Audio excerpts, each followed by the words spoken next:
तो नमस्कार, good afternoon, welcome. आप सबका बहुत बहुत स्वागत है आज की इस सेशन में। मैं Iswakur Rahman, regional head north east. आज हम हर्बो फूडस्यूटिकल प्रोडक्ट्स के बारे में सीखेंगे, कुछ सिलेक्टेड प्रोडक्ट्स। मेरा साउंड पीपीटी वीडियो अगर क्लियर है तो मुझे प्लीज बताएं।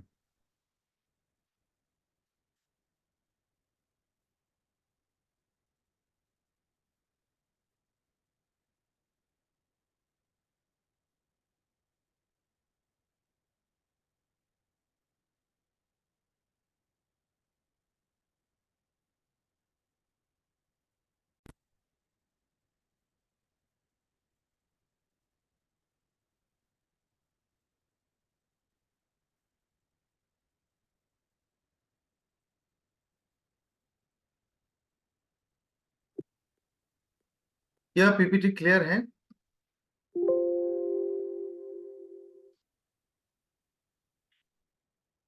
ओके,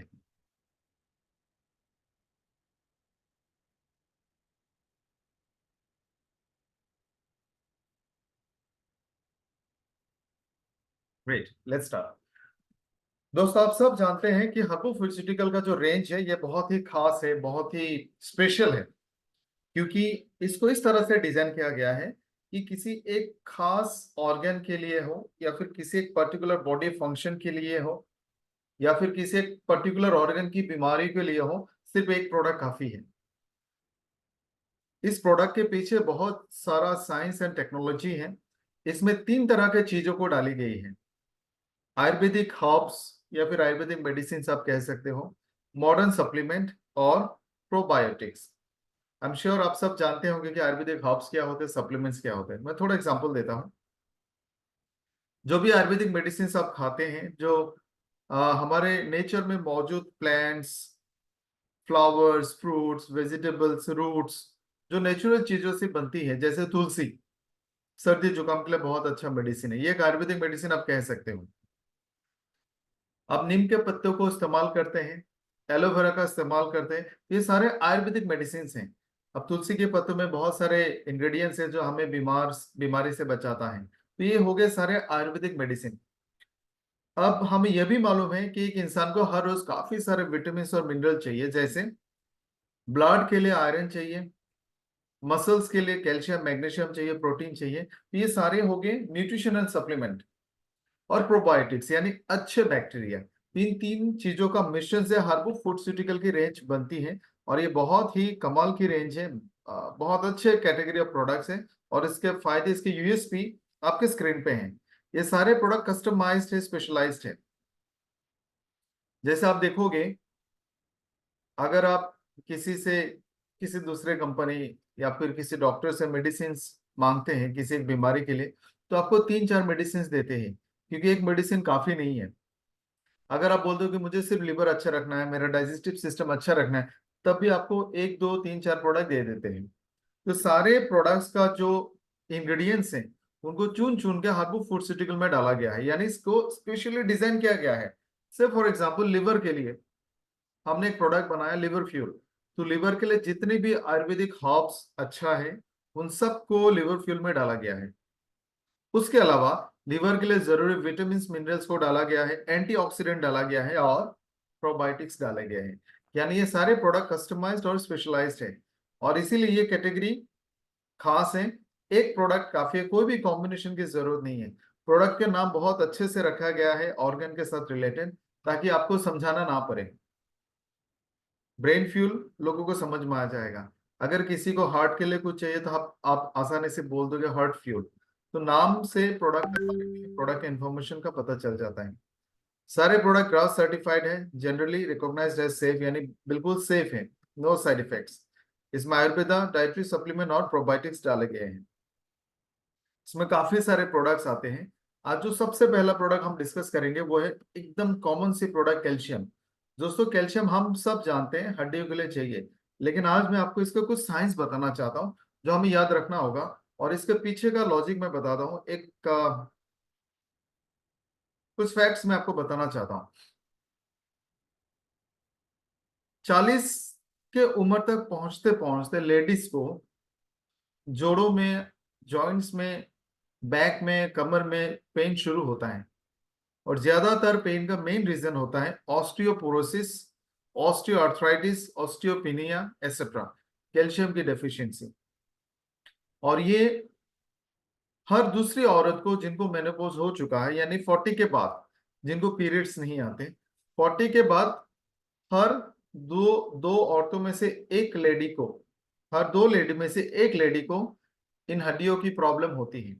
आप देखोगे अगर 50 इयर्स, 50 साल की एज का कोई एक जेंटलमैन गिर जाए और एक लेडी गिर जाए स्लिप होके, तो जेंटलमैन का हड्डी का फ्रैक्चर होने का चांस बहुत कम है। बल्कि 50 के एज की उस लेडी को फ्रैक्चर होने का चांस बहुत ज्यादा है। जबकि ये प्रॉब्लम मामूली सा कैल्शियम से ठीक हो सकता था। यानी भले आपको कैल्शियम बहुत सस्ता मिले, आसानी से आपको मेडिकल स्टोर्स में मिल जाए, लोगों को इसके बारे में पता भी हो, लेकिन हमें इसका जो फंक्शन है, ये हमें बॉडी में क्या क्या फायदा देता है, ये काम कैसे करती है, इसके बारे में जानकारी नहीं है। तो थोड़ा सा अगर हम ये सीख ले तो आप कैल्शियम को बहुत अच्छे से लोगों तक पहुंचा सकते हो। एक नॉर्मल इंसान को एक अच्छा अमाउंट का कैल्शियम हर रोज चाहिए। अब मान लो 900 मिलीग्राम से 1000 मिलीग्राम कैल्शियम हर रोज चाहिए, हर रोज, जिनका उम्र 18 साल से ज्यादा है। ऑन एन एवरेज 900 मिलीग्राम से लेकर 1000 मिलीग्राम तक हर रोज चाहिए। प्रेगनेंसी के दौरान हो सकता है और ज्यादा चाहिए, और कम से कम अगर आप इसको लेके आओगे तो 600 तक रहेगा। यानी 600 से लेकर इधर में आप 1000 प्लस, 600 मिलीग्राम से लेकर 1000 मिलीग्राम से ज्यादा कैल्शियम एवरेज में सबको चाहिए। प्रेगनेंसी के दौरान ज्यादा चाहिए, दूध पिलाती माओं को ज्यादा चाहिए, ग्रोइंग चिल्ड्रन को ज्यादा चाहिए।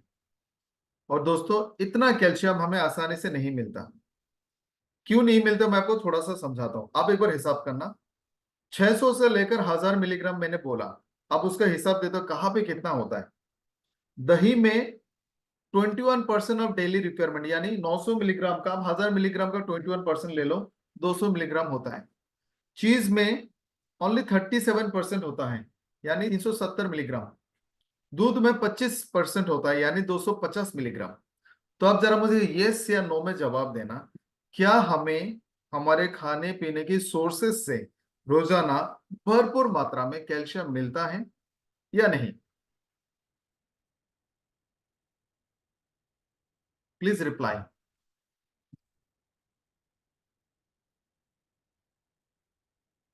कैल्शियम के जो 3 सोर्सेस मैंने आपको स्क्रीन में दिए, ये सबसे बड़ा सोर्स है। इसके अलावा भी बहुत सारे सोर्स है, लेकिन आपको उतना कैल्शियम नहीं मिलेगा जितना आपको मिल्क प्रोडक्ट से मिलते हैं।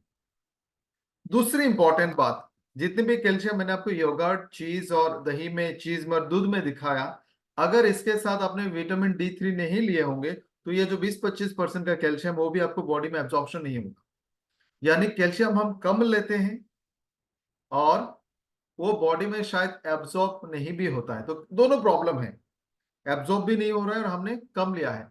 तो हमें इतना तो मालूम है कि कैल्शियम हमें भरपूर मात्रा में नहीं मिल रहा है। अब बिना कैल्शियम का हमारा बॉडी चलता कैसे, वो थोड़ा समझाता हूँ। बॉडी का 99% कैल्शियम हड्डियों में होता है, बोन्स में होते हैं।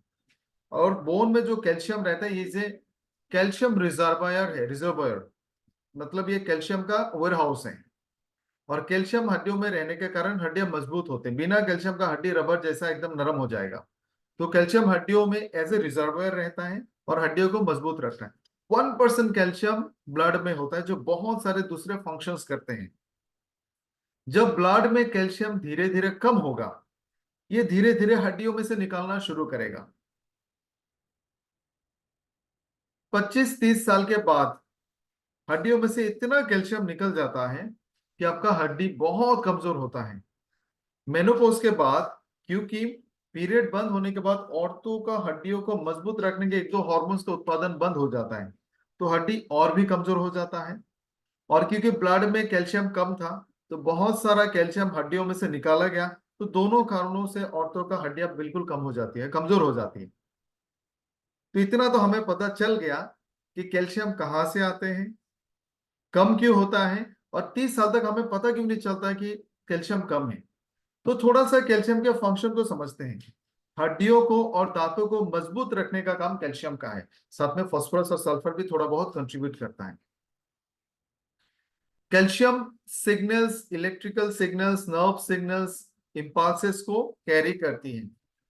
जैसे आप किसी नुकीली चीज पे हाथ रखोगे तो आपको पेन होगा, 1 सेकंड में आपको महसूस होता है कि पेन हुआ, ऐसा तो नहीं आपने नुकीली चीज पे हाथ रखा 1 मिनट के बाद आपको पता चला कि ये कुछ चुभ रहा है, ऐसा नहीं है, इमीडिएट पता चलता है। यानी उंगली में जो पेन हुआ, वो सिग्नल, वो फीलिंग, वो सेंस आपको ब्रेन तक पहुंच जाता है बिजली की रफ्तार से। और ये बिजली की रफ्तार से जो सिग्नल पहुंचती है, इसमें कैल्शियम का बहुत बड़ा रोल है, सिग्नल को आगे ले जाने में मदद करता है। उसी तरह से ब्रेन का सिग्नल बॉडी में भेजने के लिए भी कैल्शियम का बहुत इंपॉर्टेंट रोल है। हम अपने बॉडी को जो मूवमेंट करते हैं, हम अपने हाथ को हिलाते हैं, आप बॉडी का जो मूवमेंट करते हैं, मूवमेंट करने का जो मैकेनिज्म है वो है, मान लो आपका एक मसल है इतना साइज का, वो दो हड्डियों को आपस में जोड़ के रखता है। वो मसल अपने आप को कॉन्ट्रैक्ट यानी छोटा कर सकता है और अपने आप को फिर लंबा भी कर सकता है, रबर जैसा। दो हड्डियों के बीच का जो मसल का कनेक्शन है, वो अगर अपने आप को छोटा कर देगा तो दोनों हड्डी नजदीक आ जाएंगे, नहीं जैसे मैंने अपने हाथ को खींचा। जब ये रिलैक्स होगा तो हाथ दूर में जा सकता है। ये जो मसल कॉन्ट्रैक्ट होता है, छोटा होता है या रिलैक्स होता है, इसके लिए भी कैल्शियम चाहिए। यानी मसल का मूवमेंट यानी बॉडी के सारे मूवमेंट के लिए कैल्शियम जरूरी है।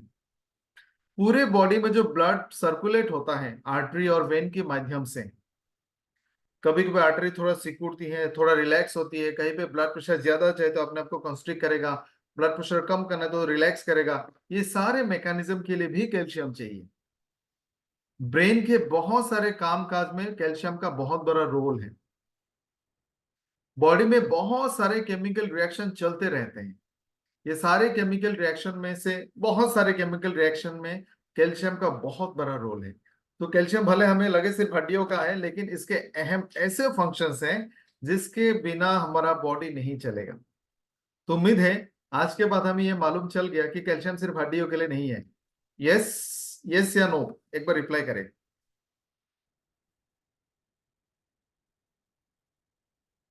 तो कैल्शियम बहुत इंपॉर्टेंट एक न्यूट्रिशन है, जो हमें हर रोज कम से कम मिनिमम भी अगर हम लोग ले ले 600 मिलीग्राम से लेकर 1000 मिलीग्राम तक चाहिए। प्रेगनेंसी के दौरान लैक्टेटिंग मदर्स और ग्रोइंग चिल्ड्रन को ज्यादा चाहिए।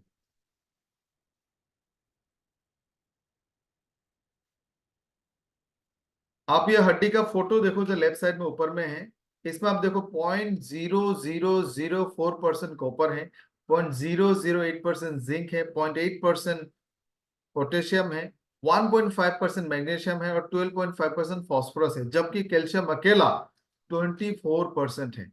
बाकी सारे भी मेटल्स हैं, मिनरल हैं, लेकिन कैल्शियम इतने ज्यादा तादाद में है कि इसके थोड़ा सा कम ज्यादा होने से हड्डी में बहुत फर्क पड़ता है।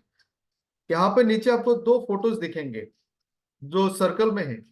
मेरा एक सवाल है, कौन सा फोटो में ब्लैक स्पेस ज्यादा है, मतलब खाली जगह कौन सा फोटो में ज्यादा है, ब्लैक स्पेस?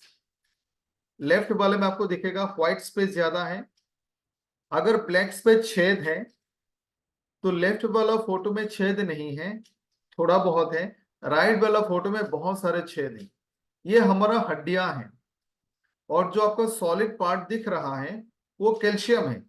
सेकेंड फोटो में कैल्शियम कम हो गई क्योंकि ब्लड में कैल्शियम कम है, आपने कैल्शियम नहीं खाया, ब्लड में कैल्शियम कम हो गया, तो ब्लड ने हड्डियों में से कैल्शियम निकालना शुरू किया, और 40 साल तक निकलते निकलते निकलते 24% कैल्शियम की जगह पे 15-20% हो जाएगा, और हड्डी इतनी कमजोर हो जाएगी कि आप थोड़ा सा स्लिप हो गए तो हड्डियां टूट जाएगी, बिल्कुल कमजोर और पतला हड्डी। इसको बोलते हैं ऑस्टियोपोरोसिस। हमारे देश में ज्यादातर औरतों का जो कैल्शियम नहीं लेते टाइम टू टाइम, उनका बोन्स बिल्कुल ऐसा है। ऑलमोस्ट 50% औरतें, लेडीज जिनका उम्र 40+ है, उनका हड्डियां ऐसा हो सकती है। कैल्शियम के बहुत सारे दूसरे फंक्शंस भी हैं, आपको राइट साइड में एक फोटो दिख सकता है, आप इसको ध्यान से देखो। बोन फॉर्मेशन, हड्डी को बनाने में कैल्शियम का बहुत बड़ा रोल है।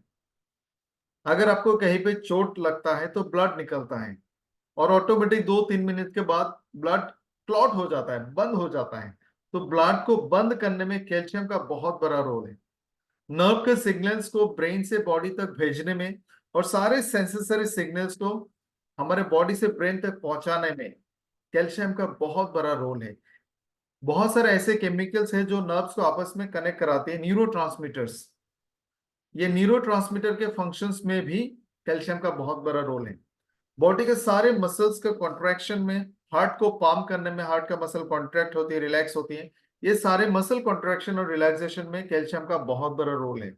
बच्चा जब पैदा होता है, जैसे 1 साल का बच्चा, 9 महीने का बच्चा 3.5 किलो, 4 किलो का, 2.5 किलो का, 3 किलो का होता है। यानी जिस दिन कंसीव होता है 1-2 महीने में वो 1 ग्राम 2 ग्राम का होता है। तो 1 ग्राम 2 ग्राम से 3 किलो से 4 किलो तक बनने के लिए जो शरीर बड़ा होता है, ये सारे स्टेप्स में कैल्शियम का बहुत बड़ा रोल है। अब देख सकते हो, फोटो में दिखेगा आपको, न्यूरल ट्यूब, लंग्स, जितने भी ऑर्गन्स बनते हैं उसमें कैल्शियम का रोल है। ये सारे जो लेफ्ट के 3 फोटोज, 4 फोटोज आप देख सकते हो। जब कंसीव होता है, एक स्पर्म एक ओवम को पेनिट्रेट करता है और उसको फर्टिलाइज करता है। एक स्पर्म और एक एवम, जो एक ओवम जब मिलता है तो फर्टिलाइज होकर उसमें उससे बेबी बनता है। और ये जो फर्टिलाइजेशन है उसके लिए कैल्शियम चाहिए। जब फर्टिलाइज्ड हो गया, एक सेल से लाखों करोड़ों सेल बन के एक ऑर्गन बनेगा, ऑर्गन से एक पूरा बच्चा बनेगा। ये पूरे स्टेप्स में, हर एक स्टेप पे कैल्शियम का बहुत बड़ा रोल है। तो कैल्शियम सिर्फ हड्डियों के लिए नहीं है, बल्कि लगभग बॉडी के हर फंक्शन के लिए है। कैल्शियम, जैसे मैंने आपको कहा, 600 से 1000 मिलीग्राम तक ऑन एन एवरेज चाहिए, लेकिन प्रिसाइजली 900 मिलीग्राम, 950 मिलीग्राम से लेकर 1000 तक ज्यादा एक्यूरेट होता है। ये कैल्शियम का जरूरत कुछ वक्त पे बहुत ज्यादा होती है। जैसे जब बच्चा बड़ा होता है, ग्रोइंग चिल्ड्रन, 2 साल, क्योंकि उस वक्त आपको पता होगा कैल्शियम, क्योंकि मदर्स मिल्क से बच्चों को बहुत सारा कैल्शियम मिल जाता है। तो जो बच्चा पैदा होता है उसको 1 साल तक नॉन स्टॉप विटामिन डी की ड्रॉप्स खिलाई जाती है, क्योंकि कैल्शियम की कमी नहीं होती 1 साल तक, मदर्स मिल्क में होती है। 1 साल के बाद उसको सप्लीमेंट दिया जा सकता है। 2 साल, 3 साल, 4 साल तक कैल्शियम के सप्लीमेंट्स बच्चों को दिया जाता है। जन्म से लेकर 4 साल तक मान लो, कैल्शियम का बहुत बड़ा रोल है बच्चों की ग्रोथ में। और इस वक्त अगर किसी ने कैल्शियम सप्लीमेंट मिस कर गए तो बच्चों को हड्डियों में बहुत सारे प्रॉब्लम हो सकती हैं। मैंने काफी सारे ऐसे बच्चे देखे हैं जिन्होंने 1-2 साल, 2.5 साल, 3 साल तक विटामिन डी की ड्रॉप्स नहीं दिए, तो उनका हड्डियां टेढ़ा हो गया, तो फिर उनको सर्जरी करना पड़ता है। ग्रोइंग स्टेज जैसे एडोलसेंस, 12 साल, 13 साल तक भी कैल्शियम चाहिए, उस वक्त वजन बहुत बढ़ेगा। ड्यूरिंग मेनोपोज, एंड्रोपोज, प्रेगनेंसी, लैक्टेशन, इस टाइम में भी कैल्शियम बहुत ज्यादा चाहिए। और बुढ़ापा में, जैसे मैंने कहा 40+, उस वक्त भी बहुत सारा कैल्शियम चाहिए। तो लगभग हमें पता चल गया कैल्शियम के इतने सारे रोल्स हैं। अब जरा देखते हैं हमारे कैल्शियम D3 में क्या है। इसमें कैल्शियम और विटामिन का कॉम्प्लेक्स है, कैल्शियम और D3। दोस्तों, एक एग्जांपल देता हूं। मान लो आप लोग मुझे जवाब देना।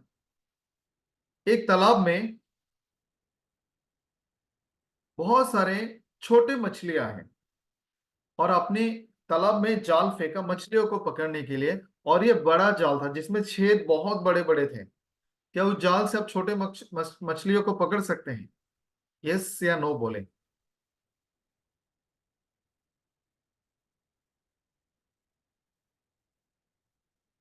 प्लीज जल्दी रिप्लाई करें। क्या छोटे मछलियों को आप बड़ा जाल से पकड़ सकते हो जिसमें छेद बहुत ज्यादा है? नहीं पकड़ सकते। उसी तरह से जब हम सिर्फ कैल्शियम लेते हैं तो हमारा बॉडी उसको नहीं पकड़ सकता। आपने कैल्शियम लिया और कैल्शियम चला जाएगा। कैल्शियम को पकड़ने के लिए विटामिन D3 चाहिए। बिना विटामिन D3 का कैल्शियम हमारे बॉडी में एब्जॉर्ब नहीं होगा। वैसे आपको बता दूं, मुझे लगता है पूरी दुनिया में सबसे ज्यादा कैल्शियम हमारे भारत के लोग खाते हैं। अगर आपने कभी चून वाला पान खाया होगा तो उतनी सी चून में 1 गिलास दूध से भी ज्यादा कैल्शियम होता है, लेकिन D3 नहीं होता है, तो वो कैल्शियम बेकार है। तो इसीलिए हमने ये प्रोडक्ट ऐसे डिजाइन किया है जिसमें कैल्शियम और विटामिन डी दोनों एक साथ में है। हालांकि आजकल सारे कैल्शियम D3 के साथ ही आता है। कैल्शियम के जो फायदे हैं मैंने ऑलरेडी आपको बता दिया, फिर भी एक बार रिवाइज करा देता हूँ। बोन्स और जॉइंट्स के लिए चाहिए, दांत के लिए चाहिए, हेल्दी टीथ, मसल के लिए चाहिए, हार्ट के मसल के लिए भी चाहिए, जॉइंट्स और कार्टिलेज के लिए चाहिए, ऑस्टियोपोरोसिस, ऑस्टियोपिनिया, ऑस्टियोआर्थराइटिस ऐसे हालात को रोकने के लिए चाहिए। कैल्शियम D3 जब हम देते हैं, आपने अगर किसी और सोर्स से भी कैल्शियम लिया होगा तो इसमें मौजूद D3 के कारण वो कैल्शियम भी आपका एब्जॉर्ब हो जाएगा। मेनोपॉज के बाद जब पीरियड्स बंद होते हैं उसके बाद जो बोन्स में चैलेंजेस आते हैं उसको रोकने के लिए भी कैल्शियम D3 बहुत हेल्पफुल है। मसल को कॉन्ट्रैक्ट और रिलैक्स होने में हेल्प करती है, मसल को स्ट्रांग भी बनाती है। और इसका रोल नॉट ओनली मसल, जैसे आपने देखा, हर फंक्शन में होता है। इम्यून सिस्टम के साथ भी इसका कनेक्शन है, इम्यून सिस्टम को भी ये बेहतर बनाती है। दोस्तों, 100 टैबलेट्स ऑफ कैल्शियम 1 ग्राम का आता है, सॉरी 625 मिलीग्राम का आता है, और इसके MRP है ओनली 245 रुपीज। तो दोस्तों, आप सब लोग रेगुलर बेसिस पे कैल्शियम लेने, इसको लेने का तरीका बताता हूँ। अगर आपका वजन अगर 60-70 किलो है, 70 किलो के आसपास में है, तो आपको 2 टैबलेट्स लेने होंगे। अगर आप दूध पीते हैं तो रात को सोने के टाइम पे, सोने से पहले 1 गिलास दूध के साथ 2 कैल्शियम की टैबलेट ले लें, तो इसमें मौजूद कैल्शियम भी मिलेगा, दूध में मौजूद कैल्शियम भी मिलेगा। अगर आपका वजन कम है, 40-50 किलो है, तो आप एक ही ले सकते हैं। ग्रोइंग चिल्ड्रन को भी आप एक एक टैबलेट दे सकते हैं। आप कॉन्टिन्यूसली 1 महीना कैल्शियम ले, फिर 15-20 दिन गैप दे, फिर आप कॉन्टिन्यूसली ले, और 40 के बाद एक एक टैबलेट आप लाइफ टाइम ले सकते हैं। एक बहुत इंपॉर्टेंट प्रोडक्ट प्रोस्टेट फ्यूल के बारे में थोड़ा सा डिस्कस करेंगे, लेकिन उससे पहले आपको मैं समझाना चाहूंगा कि प्रोस्टेट ग्लैंड होता क्या है। ये पुरुष में होता है और ये कुछ इस तरह से दिखते हैं। आप राइट साइड के छोटा वाला फोटो को ध्यान से देखो, जो राइट साइड में प्रोस्टेट लिखा है उसके नीचे, ये हमारा यूरिनरी ब्लैडर है। इसमें यूरिन जमा होता है, दोनों किडनी से यूरिन फिल्टर आउट होके इस ब्लैडर में यूरिन एक्सक्रीट होके इस ब्लैडर में जमा होता है। फिर एक छोटा सा ग्लैंड आता है जिसका नाम है प्रोस्टेट ग्लैंड। ये जो बीच में आप छोटा सा ग्लैंड जैसा दिख रहे हो ना, ब्राउन कलर का, ये प्रोस्टेट ग्लैंड है।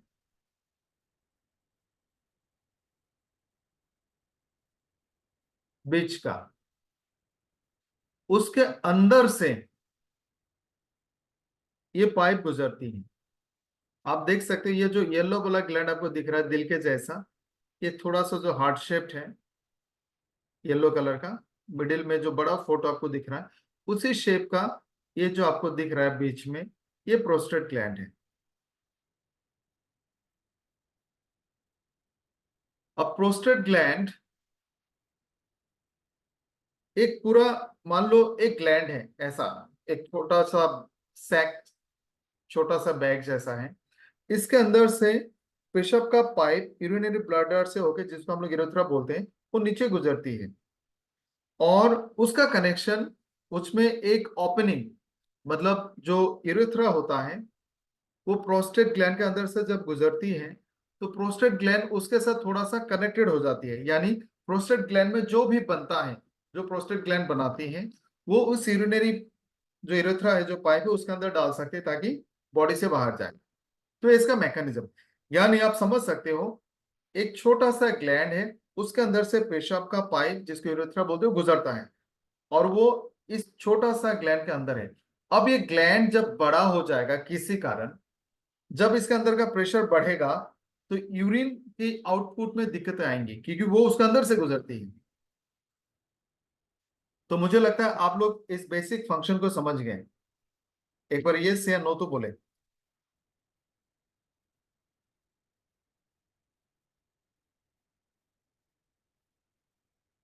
चलिए आगे बढ़ते हैं।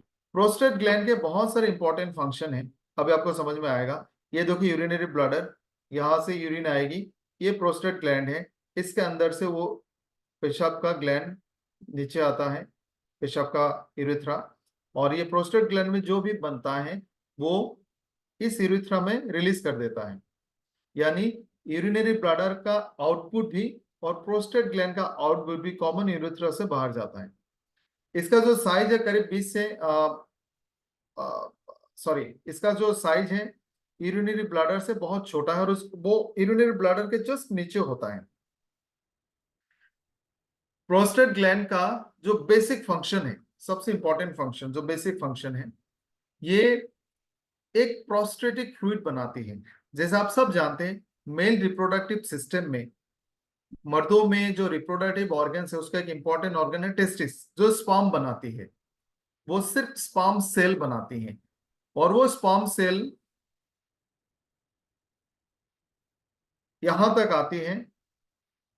ये जो यूरेथ्रा है, यूरेथ्रा थोड़ा सा नीचे जाएगा, वहां में उसका कनेक्शन है। यानी जो यूरेथ्रा है उसमें तीन तरह का कनेक्शन है। एक तो यूरिनरी ब्लडर से यूरिन आएगा, उसका एक कनेक्शन टेस्टिस से आने वाले स्पर्म का है, और प्रोस्टेट ग्लैंड से निकलने वाले एक लिक्विड का है।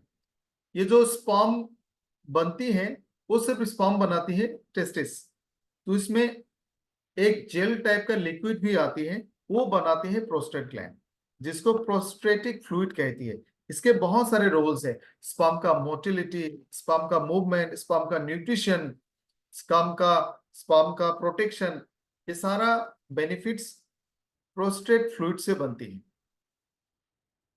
तो यहां से प्रोस्टेट फ्लूइड निकलता है और फिर स्पर्म के साथ मिक्स होता है, जिसके कारण स्पर्म काम कर पाता है।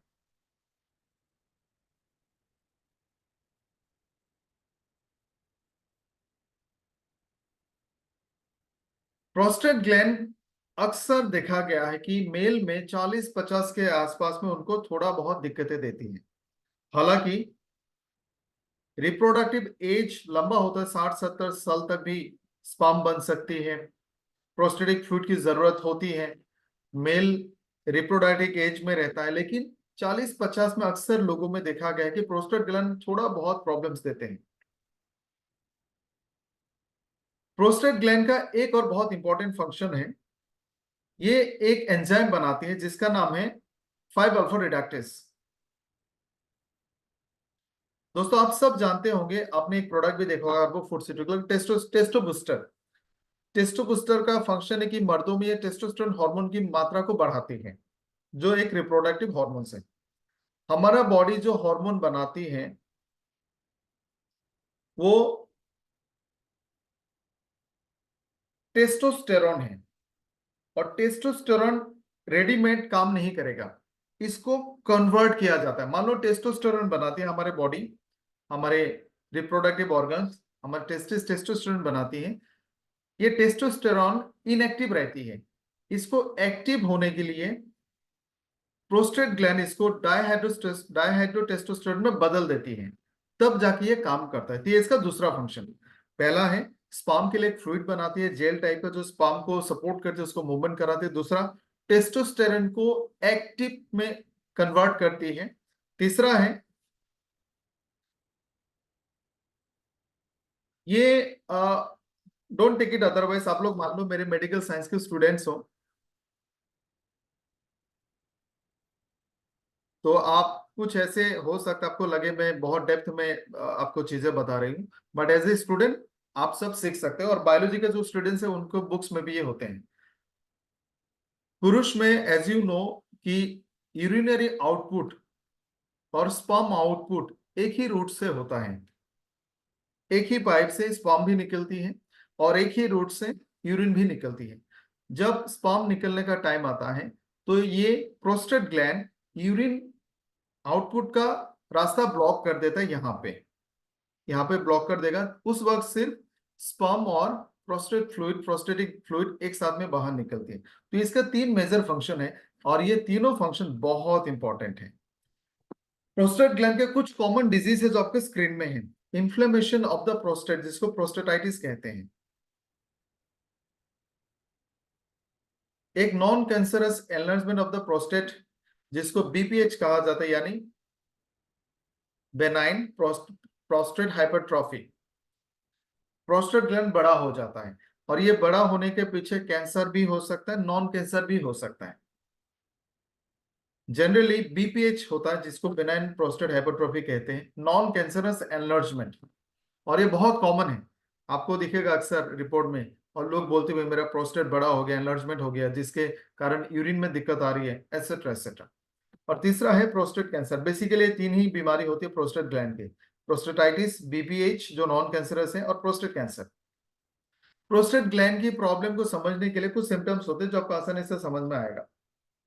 जैसे सबसे पहले शुरू शुरू में अगर किसी के प्रोस्टेट में कोई भी तरह का प्रॉब्लम दिख रहा है, जो ऊपर मैंने मेंशन किया, प्रोस्टेटाइटिस, बीपीएच या फिर प्रोस्टेट कैंसर, इसमें से कुछ भी हो, तो इनिशियली उनके बॉडी में कुछ कॉमन से सिम्टम्स दिखेंगे, लेकिन कभी कभी ये सिम्टम्स नहीं भी आ सकते, यानी आपको तुरंत पता नहीं चलता है कि प्रोस्टेट में प्रॉब्लम है। It takes time. तो इसको पता करने में सीटी स्कैन, सोनोग्राफी, इस तरह का टेस्ट ही फिर जरूरी होता है। इनिशियल जो भी सिम्टम्स आएंगे वो ऐसा है कि यूरिन में आपको थोड़ा बहुत डिफिकल्टीज होंगे। जैसे इनिशियली जो आसानी से यूरिन फ्लो जो शुरू होती है वो नहीं रहेगा, आपको दिक्कत होंगी।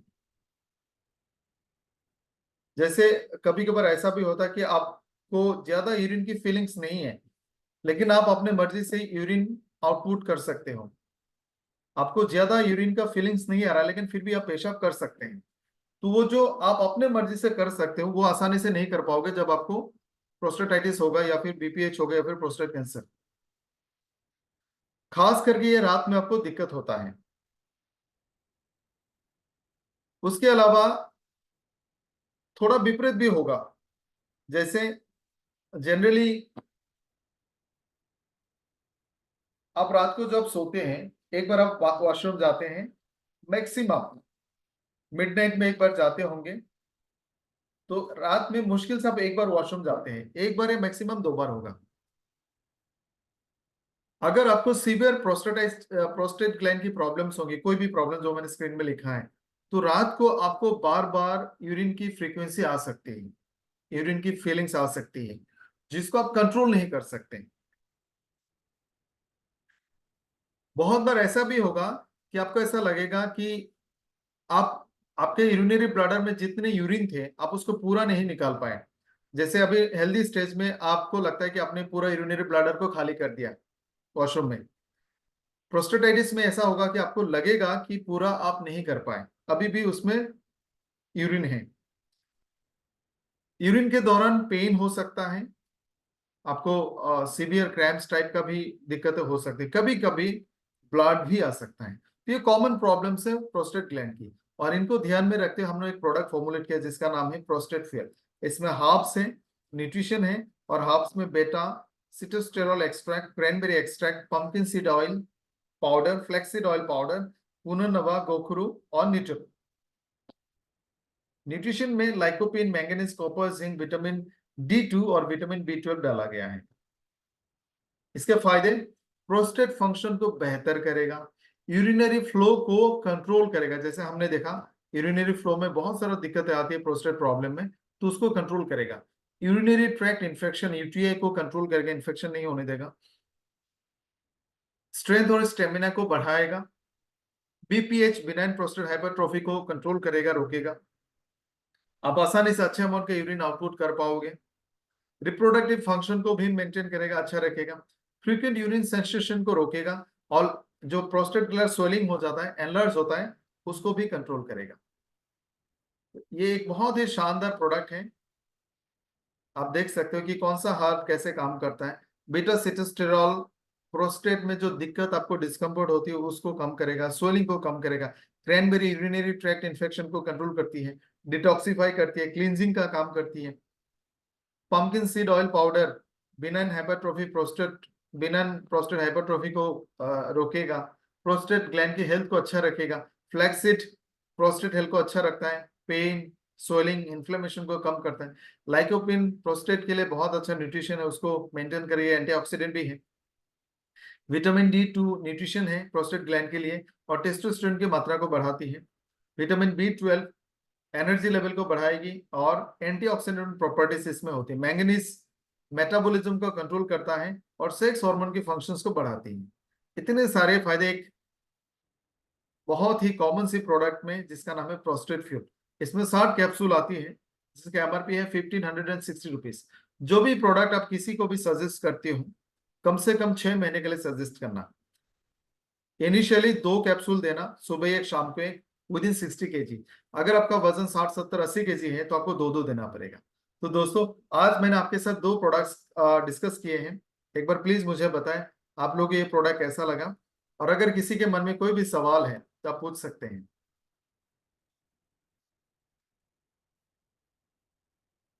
क्या किसी के मन में कोई सवाल है? आप चैट बॉक्स में भी डाल सकते हैं।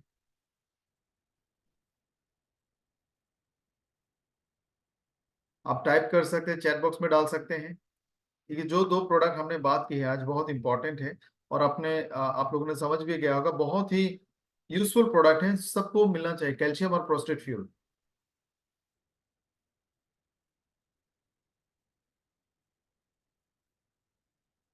लगता है किसी का कोई भी सवाल नहीं, आप सबको समझ में आ गया। Thank you so much. तो आज का सेशन हम यहीं पे खत्म करेंगे।